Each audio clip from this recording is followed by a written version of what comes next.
করে মন্দির ধোয়াতে এসেছি। এসে দেখি না রন্তুর যে কাকু উনি হচ্ছে 110 টাকা নিয়ে ঢুকলেন। আমি বলি কি ব্যাপারটা হলো, আমি জানালাম।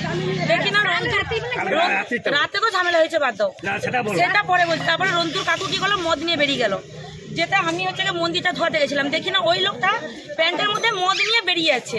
তখন আমি ওই লোকটাকে আর ওই যে মদ বিক্রি করে মেয়েটাকে দুজনকেই ধরলাম। ধরতে মেয়েটা আমাকে ছিটকে ওইদিকে পালিয়ে গেল। তারপরে এবার সবাই আসার পরে এই লোকটাকে ধরার পরে আমি মেয়েটাকে ধরতে গেছি। আর 8 নম্বরের ওই লোকটা এইখানে এসে ওই বুদ্ধি দেয় কিরকম মদ বিক্রি হবে না হবে, ওই তার বিক্রি করে। ওকে যা বলতে গেছি আমাকে ওই মেরে ধরে বেরিয়ে গেছে ওই দিকে। জায়গাটা কোথায়? এটা হচ্ছে ওই জায়গাটা কি, এটা আনন্দপুর, আনন্দপুর।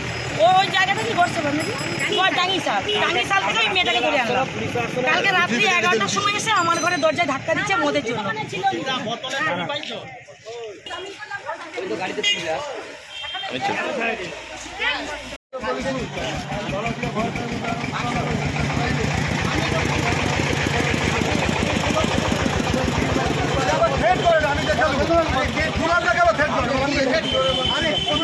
আবার কথা আসতে বলো, কথা আসতে বলো, তুমি কথা কম বলো।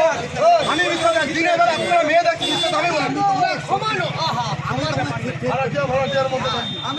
আমরা এতদিন কেউ কিছু বলিনি,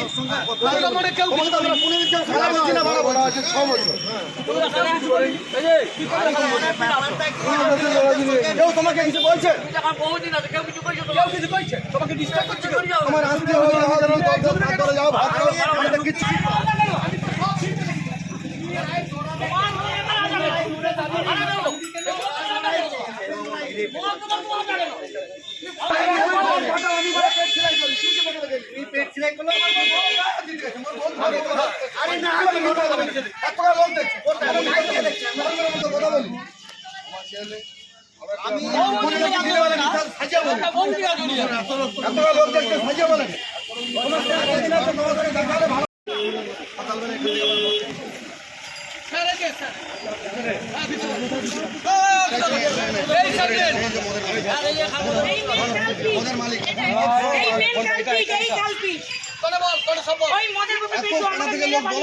কিছু বন্ধ করে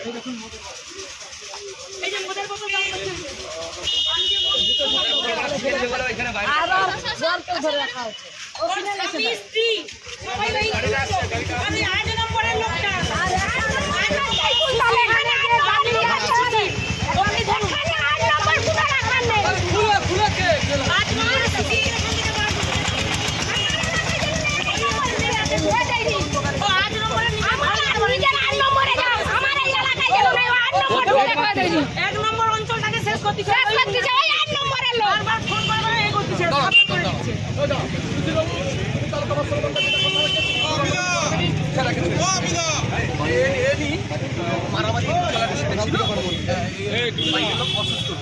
অসুস্থ 8 নম্বরের লোক এখানে না, ঘর কি ছাড়বে, এই এলাকা ছেড়েই তো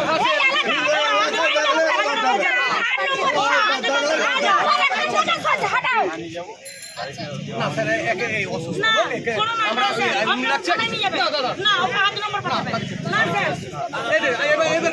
আচ্ছা কাই গেল অসুস্থ বাংলা করে যাচ্ছে, কেউ যদি অসুস্থ থাকে রাতে দিনটা খাইতে যায়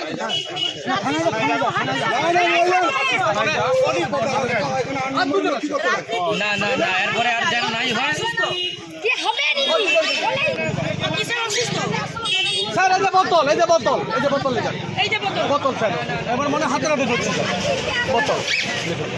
আর স্যার এইটা যেন মনকার বন্ধ হয়, ওই ঘরটা এই ঘরটা মনকার যেন বন্ধ হয়, এইটা মনে চাইছি, মনে অন্য কিছু চাইছি, মনে কাউকে মারি করি কিছু করি মনে আটকে রাখছি। আপনারা বলে গেছেন বলে মনে আটকে রাখছি। আর নাহলে স্যার প্রমাণ চাইছেন বাবার মদ্যপানি রে মেয়ের গায়ে হাত দিচ্ছে।